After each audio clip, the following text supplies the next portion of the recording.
Welcome to today's story of ambition, failure, and financial collapse.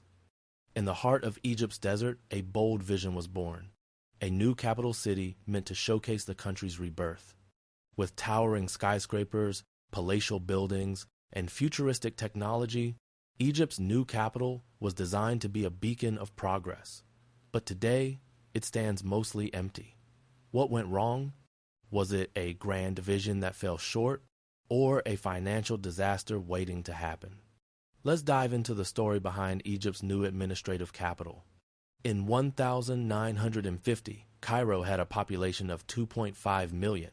Today, more than 23 million people live in a city designed for far fewer. The result?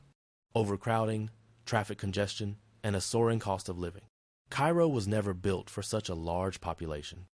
The air pollution alone kills over 18,000 people every year, and the traffic is costing Egypt between 3 and 5% of its GDP.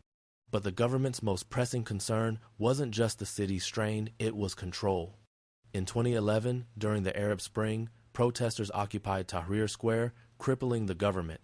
The sight of millions gathered just steps from the president's palace made one thing clear to the new president in 2013. Cairo could no longer serve as Egypt's political heart. The solution? A new capital city, far from the crowds and chaos of Cairo. In 2015, President Abdel Fattah el-Sisi unveiled the idea, a new capital city located 45 kilometers east of Cairo in the desert.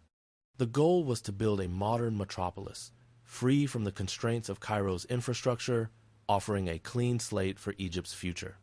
The city would stretch across 700 kilometers, designed to house 6.5 million people, with smart city technology embedded into every corner, from surveillance cameras to AI-managed waste and water systems.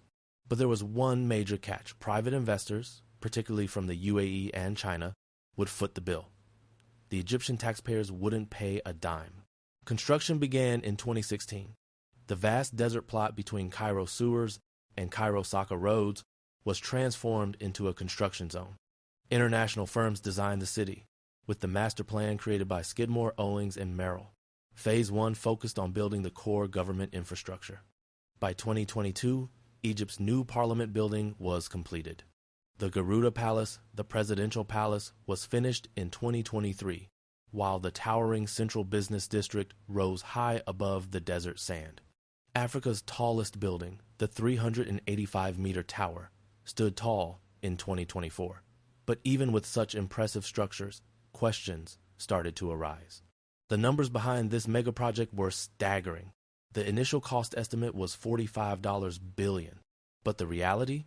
By 2024, Egypt had already spent $58 billion, and the bills weren't stopping.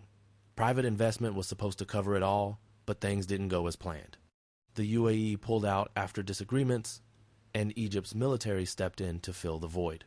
The country began borrowing heavily, pushing its debt from $46 billion in 2014 to over $155 billion today. The government spending on debt service now accounts for over 60% of its budget. 3 out of every $5 are swallowed by loan repayments. Meanwhile, Egypt struggles with underfunded schools, failing hospitals, and an aging infrastructure in Cairo. Despite these financial hurdles, the new capital city was built to accommodate 6.5 million people. But as of 2025, only around 5,000 residents have moved in. That's just 0.08% of its planned capacity. Why? Simply put, the cost of living is out of reach for most Egyptians.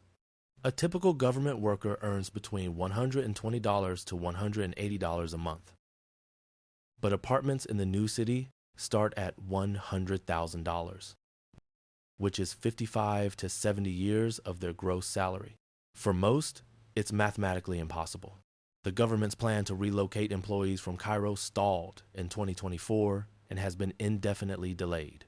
Even with the government moving operations to the new city, most employees still commute from Cairo, unable to afford relocation. So, who's footing the bill for this $58 billion mega project? The answer is complicated. Despite initial promises of private funding, Egypt ended up borrowing heavily. The military took control of the project, selling land and assets to raise money, while Chinese loans helped build the central business district. But the real kicker? China now holds operational control. The Horizon Operations Management, a joint venture with a majority Chinese state, now runs the day-to-day operations of the capital. What was supposed to be a symbol of Egypt's independence now relies on foreign control. The new capital city was meant to be Egypt's rebirth, a symbol of progress, a beacon of modernity in a sea of chaos. But instead, it faces the looming question of whether Egypt can continue to support it. Phase 2 of the project, originally scheduled for completion by 2024, has been delayed and is now expected to cost $7.8 billion. The city was built to showcase Egypt's bright future, but instead, it may become a cautionary tale of ambition unchecked by fiscal reality. With rising debt, stagnant economic growth, and inflation eating away at the country's savings, Egypt now faces a hard choice: continue borrowing to finish the capital or abandon the project halfway. Egypt's new capital is a story of visionary ambition, but also of financial mismanagement. The engineering is impressive, and the city's potential is vast. But no matter how brilliant the design, it's the economy that must make it sustainable. For now, Egypt faces a choice between borrowing further into a fiscal abyss or abandoning a project that could have redefined the country. What started as a dream may now become a financial nightmare. Will Egypt rise to the occasion, or will this desert city remain a monument to what could have been? Thank you for joining us as we explored Egypt's new capital, its bold vision, and its inevitable struggle. What do you think? Was it a stroke of genius or a financial disaster in the making?